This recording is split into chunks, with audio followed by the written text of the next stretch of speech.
Hello students, welcome back to our channel. आज हम class 9 maths 2 का चैप्टर नंबर 5 इसका प्रैक्टिस सेट 5.2 देखेंगे। तो चलिए बिना देरी किए वीडियो को शुरू करते हैं। First question, in figure quadrilateral ABCD is a parallelogram, P and Q are mid points of side AB and DC respectively, then prove that quadrilateral APCQ is a parallelogram. यहाँ हमें ABCD एक parallelogram दिया है। P और Q side AB और side BC के mid point है और हमें प्रूव करना है कि ये जो क्वाड्रिलेटरल है APCQ ये एक पैरेललोग्राम है। और हमें पता है पैरेललोग्राम में अपोजिट साइड्स पैरेलल और इक्वल होती है। तो अगर हम प्रूव कर देते हैं कि इसके अपोजिट साइड्स पैरेलल भी है और इक्वल भी है, तो हम बोल सकते हैं कि ये जो क्वाड्रिलेटरल है APCQ ये एक पैरेललोग्राम है। तो यहाँ हमें इसके अपोजिट साइड्स पैरेलल और इक्वल प्रूव करना है। तो सबसे पहले हम यहाँ पे गिवन लिखेंगे, quadrilateral ABCD is a parallelogram, P and Q are midpoint of side AB and DC respectively. To prove quadrilateral APCQ is a parallelogram. Quadrilateral ABCD is a parallelogram. This is given. ABCD ये एक parallelogram है, इसलिए इसके opposite sides parallel रहेंगे। AB parallel to DC, यहाँ लिखेंगे seg AB parallel to seg DC और reason लिखेंगे opposite sides of parallelogram are parallel. अब यहाँ पर A, P, B ये कोलिनियर पॉइंट्स है, एक ही स्ट्रेट लाइन पर है, इसलिए हम AB के प्लेस पे AP लिख सकते हैं। और यहाँ D, Q, C ये भी कोलिनियर पॉइंट्स है, तो यहाँ हम DC के प्लेस पे CQ लिख सकते हैं। यहाँ लिखेंगे seg AP parallel to seg CQ और इसे दे देंगे हम इक्वेशन नंबर 1। रीजन लिखेंगे A dash P dash B and C dash Q dash D। अब पैरेललोग्राम में अपोजिट साइड्स भी इक्वल होती है, तो यहाँ हम लिखेंगे AB इक्वल टू DC और रीजन लिखेंगे opposite sides of parallelogram are equal. अब इसे हम हाफ से मल्टीप्लाई करेंगे, यहाँ लिखेंगे multiplying both the side by half, तो ये हो जाएगा half AB equal to half DC। अब हाफ AB जो है वो AP के इक्वल होगा, बिकॉज P जो है वो मिड पॉइंट है, तो यहाँ हम लिखेंगे but half AB equal to AP और इसे दे देंगे हम इक्वेशन नंबर 2 और इसका रीजन लिखेंगे P is a mid point of side AB। वैसे ही हाफ DC जो है वो CQ के इक्वल होगा, बिकॉज Q जो है वो मिड पॉइंट है, यहाँ लिखेंगे हम half DC equal to CQ और इसे दे देंगे हम इक्वेशन नंबर 3 और इसका रीजन लिखेंगे Q is a mid point of side DC। therefore AP equal to CQ और इसे दे देंगे हम इक्वेशन नंबर 4 और ये हमने कहाँ से लिखे, फ्रॉम इक्वेशन 1, 2 एंड 3। अब हमने यहाँ पे प्रूफ कर दिया है कि ये दोनों साइड पैरेलल भी है और इक्वल भी है, तो अब हम बोल सकते हैं कि ये जो क्वाड्रिलेटरल है APCQ ये एक पैरेललोग्राम है। यहाँ लिखेंगे in quadrilateral APCQ sec AP parallel to sec CQ from equation 1, sec AP congruent to sec CQ from equation 4, therefore quadrilateral APCQ is a parallelogram. Statement लिखेंगे a quadrilateral is a parallelogram if a pair of opposite side is parallel and congruent. Second question, using opposite angle test for parallelogram, prove that every rectangle is a parallelogram. यहाँ हमें proof करना है कि हर एक rectangle एक parallelogram होता है। सबसे पहले हम यहाँ पे गिवन लिखेंगे quadrilateral ABCD is a rectangle और हमें प्रूफ क्या करना है, quadrilateral ABCD is a parallelogram. Proof में लिखेंगे quadrilateral ABCD is a rectangle और हमें पता है रेक्टेंगल के सारे एंगल्स 90 डिग्री के होते हैं, इसलिए यहाँ लिखेंगे angle A congruence to angle B congruence to angle C congruence to angle D equal to 90 degree और इसे दे देंगे इक्वेशन नंबर 1। रीजन लिखेंगे एंगल्स ऑफ अ रेक्टेंगल और इसके अपोजिट एंगल्स भी कॉन्ग्रुएंट होते हैं, मतलब इक्वल मेजर्स के होते हैं। यहाँ लिखेंगे in quadrilateral ABCD angle A congruence to angle C and angle B congruence to angle D और ये हमने कहाँ से लिखे, फ्रॉम इक्वेशन 1। तो यहाँ पैरेललोग्राम की कंडीशन सेटिस्फाई हो रही है, तो हम बोल सकते हैं कि ये जो रेक्टेंगल है ये एक पैरेललोग्राम है। यहाँ लिखेंगे therefore quadrilateral ABCD is a parallelogram. According to opposite angle test, अगर किसी क्वाड्रिलेटरल के दोनों pairs of opposite angles equal होते हैं, कॉन्ग्रुएंट होते हैं, तो वो क्वाड्रिलेटरल एक पैरेललोग्राम होता है। और रेक्टेंगल में भी दोनों pairs of opposite angles congruent होते हैं, इसलिए हर एक रेक्टेंगल एक पैरेललोग्राम होता है। Third question, in figure G is a point of concurrence of median of triangle DEF. Take point H on ray DG such that DG equal to GH and then prove that quadrilateral GEHF is a parallelogram. यहाँ हमें point of concurrence जी यानी centroid दिया है। सबसे पहले हम centroid क्या होता है वो समझेंगे। ट्रायंगल के तीनों मीडियन जिस पॉइंट पर इंटरसेक्ट होते हैं उस पॉइंट को हम पॉइंट ऑफ कॉन्करेंस यानी सेंट्रॉइड कहते हैं, और इस पॉइंट को कैपिटल लेटर जी से डिनोट किया जाता है। हर ट्रायंगल में तीन मीडियन होते हैं, ये एक मीडियन, ये एक मीडियन और ये एक मीडियन। मीडियन का मतलब होता है वर्टेक्स से अपोजिट साइड के मिड पॉइंट पर जॉइंट होने वाली लाइन सेगमेंट, इसे हम मीडियन कहते हैं। इतना क्लियर है स्टूडेंट्स? अब हमें एक पॉइंट ऑफ कॉन्करेंस जी दिया है, पॉइंट एच लिया है रे डी जी पर, और D G equal to G H है, और हमें प्रूफ करना है quadrilateral G E H F ये एक पैरेललोग्राम है। ओके, अगर हम यहाँ प्रूफ कर देते हैं इसके जो डायगोनल्स है वो बाइसेक्ट हो रहे हैं, तो हम बोल सकते हैं कि ये जो क्वाड्रिलेटरल है ये एक पैरेललोग्राम है। या डी एम मीडियन है of triangle D E F. अगर ये मीडियन है तो ये जो पॉइंट है ये मिड पॉइंट होगा ऑफ साइड ई एफ, इसे हम नाम दे देते हैं एम। इस मिड पॉइंट से यहाँ दो इक्वल पार्ट हो रहे हैं, E M equal to M F. अब हमें ये प्रूव करना है D M equal to M H. सबसे पहले गिवन लिखेंगे, G is a centroid of triangle DEF and DG equal to GH। To prove quadrilateral centroid median को 2:1 की रेशियो में डिवाइड करता है, मतलब वर्टेक्स से सेंट्रॉइड तक का डिस्टेंस और सेंट्रॉइड से मिड पॉइंट तक का डिस्टेंस 2:1 के रेशियो में होता है। यहाँ लिखेंगे हम point G is a centroid and centroid divide each median in a ratio 2:1। Therefore DG upon GM equal to 2/1। Cross multiply करेंगे, यहाँ लिखेंगे D G equal to 2GM, इसे दे देंगे इक्वेशन नंबर 1। हमें यहाँ दिया है D G equal to G H, यहाँ लिखेंगे D G equal to G H and this is given. Therefore D G equal to G H के प्लेस पे हम लिख सकते हैं G M plus M H, यहाँ लिखेंगे G M plus M H, और रीजन लिखेंगे G dash M dash H. अब डी जी के प्लेस पे हम लिख सकते हैं 2GM, और ये हमने कहाँ से लिखे, फ्रॉम इक्वेशन 1, यहाँ लिखेंगे फ्रॉम 1। नाउ 2GM, ये प्लस GM इधर आके माइनस GM हो जाएगा इक्वल टू MH। 2GM में से 1GM माइनस करेंगे तो यहाँ हमें GM मिलेगा इक्वल टू MH, और इसे दे देंगे equation number 2। Now sec DM is a median of triangle DEF, therefore M is the midpoint of side EF, और अगर M midpoint है तो EM इक्वल टू MF हो जाएगा। यहाँ लिखेंगे हम sec EM equal to sec MF, और इसे दे देंगे हम इक्वेशन नंबर 3। अब ये इसके इक्वल है और ये इसके इक्वल है, तो इसके बेसिस पे हम बोल सकते हैं कि ये जो क्वाड्रिलेटरल है ये एक पैरेललोग्राम है, बिकॉज पैरेललोग्राम में डायगोनल बाइसेक्ट होते हैं। लिखेंगे in quadrilateral DGHF sec GM equal to sec MH from equation 2, sec EM equal to sec MF from equation 3। Therefore quadrilateral HF is a parallelogram. A quadrilateral is a parallelogram if its diagonal bisect each other. Fourth question, prove that quadrilateral formed by the intersection of angle bisector of all angles of a parallelogram is a rectangle. यहाँ हमें एक parallelogram ABCD दिया है जिसमें रे AS, रे BQ, रे CQ और रे DP बाइसेक्टर है angle A, angle B, angle C और एंगल D के, और ये सब बाइसेक्टर मिलके एक क्वाड्रिलेटरल फॉर्म करते हैं, और हमें प्रूव करना है कि ये जो क्वाड्रिलेटरल है ये एक रेक्टेंगल है।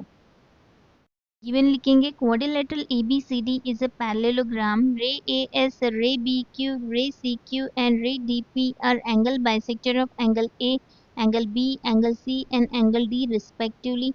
To prove quadrilateral PQRS is a rectangle.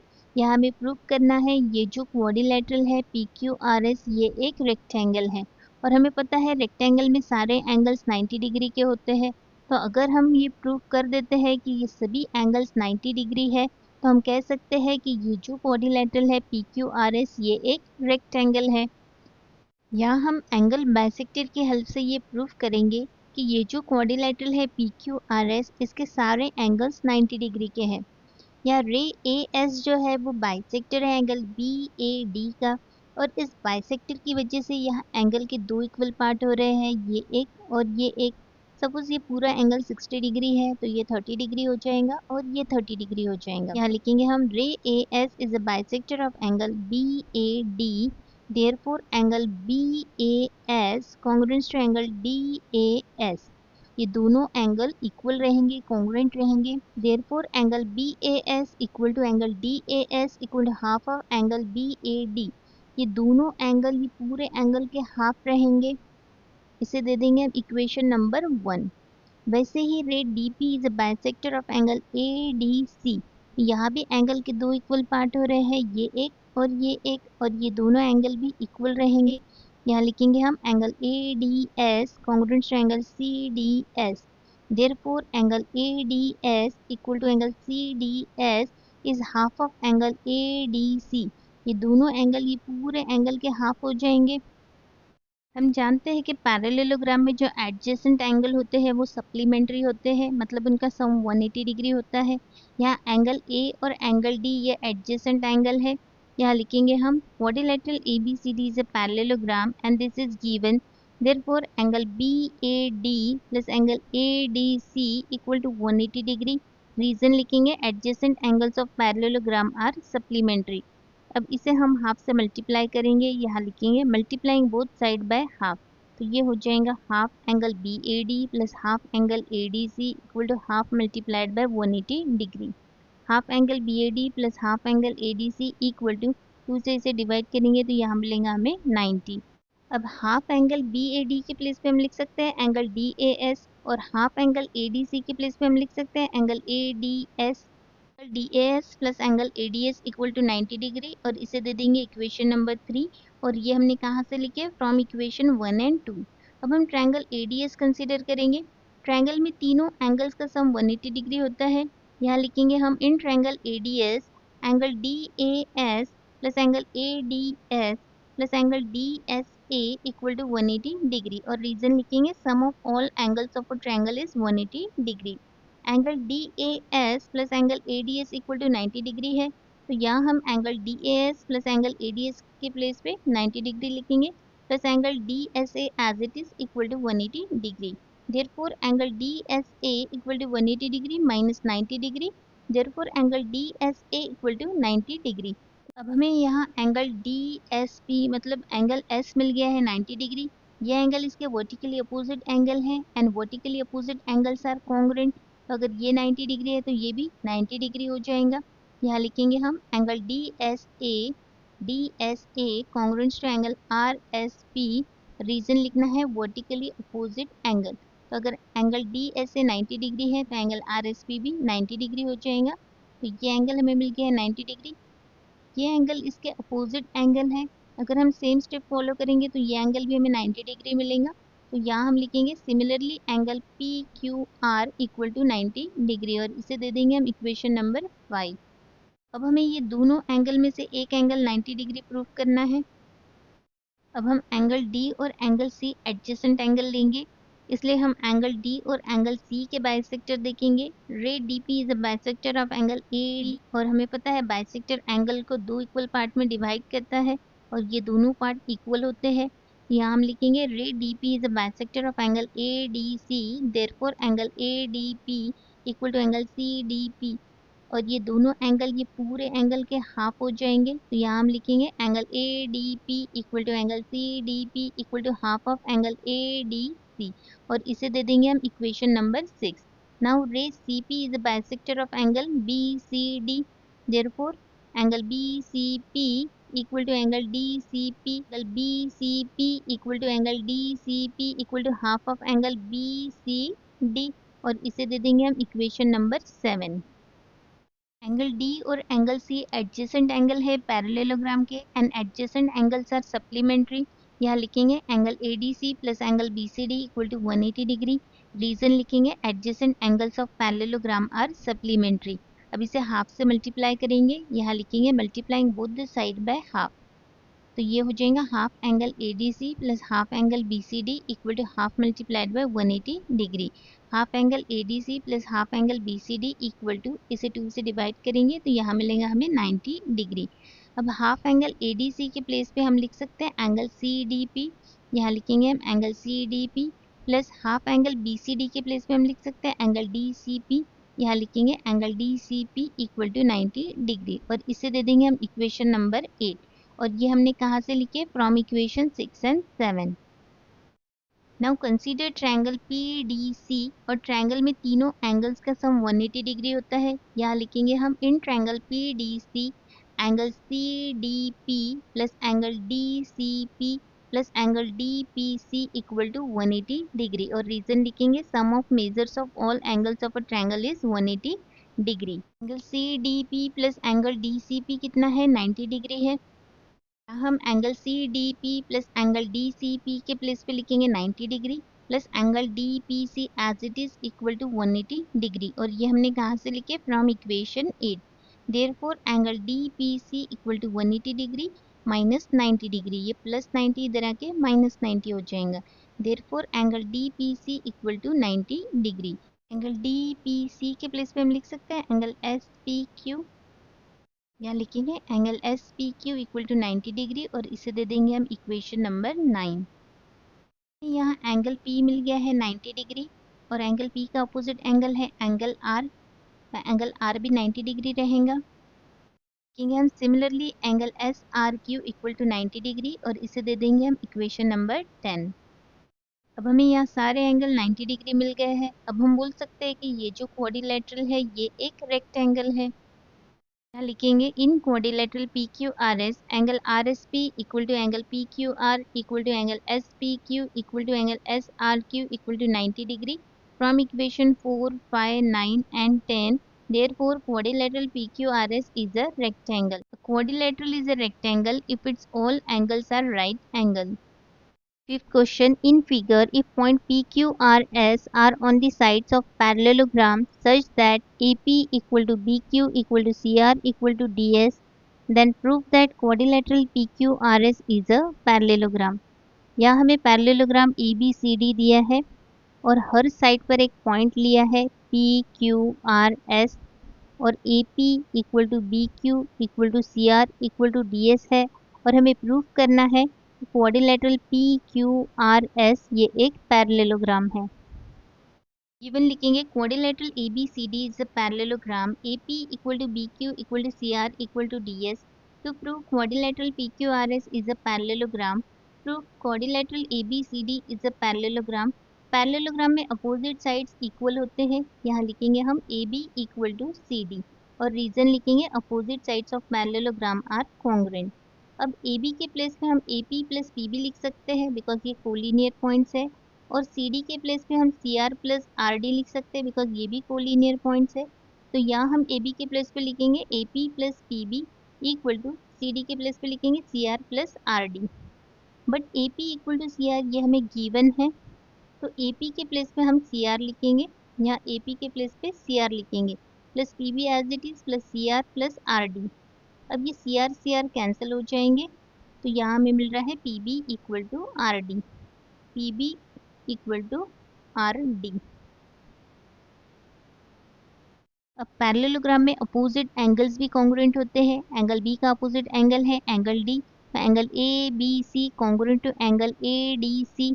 यहाँ लिखेंगे angle ABC congruent to angle ADC और रीजन लिखेंगे opposite angles of parallelogram are congruent. अब एंगल ABC के प्लेस पे हम लिख सकते हैं एंगल PBQ बिकॉज ये कोलिनियर पॉइंट्स है और एंगल ADC के प्लेस पे हम लिख सकते हैं एंगल RDS बिकॉज ये भी कोलिनियर पॉइंट्स है। तो यहाँ लिखेंगे हम that is angle PBQ congruent to angle RDS और इसे दे देंगे हम इक्वेशन नंबर 2 और रीजन लिखेंगे A dash P dash B, B dash Q dash C, C dash R dash D and A dash S dash D। अब अगर हम ये दो ट्रायंगल कंसीडर करते हैं ट्रायंगल PBQ और ट्रायंगल RDS, तो इन दो ट्रायंगल में ये साइड इसके इक्वल है फ्रॉम इक्वेशन 1 और ये एंगल इसके इक्वल है फ्रॉम इक्वेशन 2 और BQ इक्वल टू SD ये हमें गिवन है। तो ये दो ट्रायंगल साइड एंगल साइड से कॉन्ग्रुएंट हो जाएंगे और कॉन्ग्रुएंट ट्रायंगल के रिमेनिंग करस्पॉन्डिंग साइड्स भी कॉन्ग्रुएंट होते हैं। So PQ congruent to RS।